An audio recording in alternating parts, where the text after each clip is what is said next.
మెదక్ జిల్లాలో రోడ్డు ప్రమాదం జరిగింది. పెద్దశంకరంపేట మండలం కోలపల్లి వద్ద ఆగి ఉన్న టూరిస్టు బస్సును డీసీఎం వాహనం ఢీకొట్టింది. ఈ ఘటనలో 2 మహిళలు మృతి చెందగా మరో 4కి తీవ్ర గాయాలయ్యాయి. క్షతగాత్రులను సంగారెడ్డి ప్రభుత్వ ఆసుపత్రికి తరలించి చికిత్స అందిస్తున్నారు. ఏపీలోని విజయనగరం నుంచి 40 మంది పర్యాటకులు తీర్థయాత్రలకు బస్సులో వెళ్లారు. షిర్డీ నుంచి శ్రీశైలం వెళ్తూ కోలపల్లి వద్ద డ్రైవర్ బస్సును ఆపగా డీసీఎం బస్సును ఢీకొట్టింది.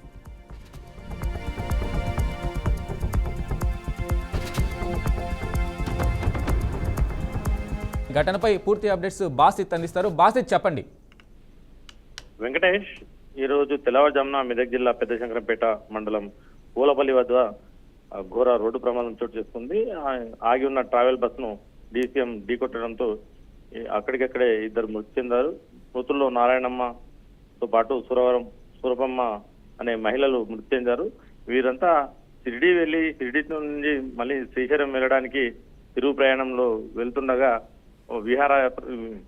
విహారయాత్రతో పాటు వాళ్ళు దైవ సన్నిధికి వెళ్తున్నారు. ఆ క్రమంలోనే తెల్లవారుజామున వాళ్ళు బస్సు ఆపి రోడ్డు పక్కన బస్సు ఆపి వాళ్ళు కాలకృత్యాలు తీర్చుకోవడానికి మహిళలు వెళ్ళగా ఆ మహిళలకు అక్కడెక్కడ ఢీకొట్టడంతో వాళ్ళు 2 చనిపోయారు. దాంతో పాటు ఇంకో మరో 4కి తీవ్ర గాయాలయ్యాయి.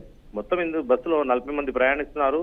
మరో 11 మంది కూడా గాయాలు కావడంతో వీళ్ళను మొట్టమొదటిసారి దగ్గరలో ఉన్న జోగిపేట ఆసుపత్రి తరలించారు. అక్కడ వీళ్ళ పరిస్థితి కొంచెం తీవ్రత ఉండటంతో సంగారెడ్డి ఆసుపత్రికి తరలించడం జరిగింది. వెంకటేష్. రైట్ బాసిత్.